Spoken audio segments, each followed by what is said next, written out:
بسم الله الرحمن الرحيم يا بني إسرائيل اذكروا نعمتي التي أنعمت عليكم وأوفوا بعهدي أوف بعهدكم وإياي فارهبون وآمنوا بما أنزلت مصدقا لما معكم ولا تكونوا أول كافر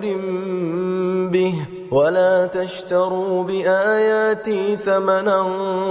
قليلا وإياي فاتقون ولا تلبسوا الحق بالباطل وتكتموا الحق وأنتم تعلمون وأقيموا الصلاة وآتوا الزكاة واركعوا مع الراكعين أتأمرون الناس بالبر وتنسون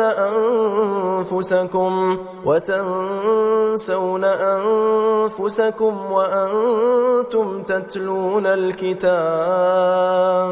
أفلا تعقلون واستعينوا بالصبر والصلاة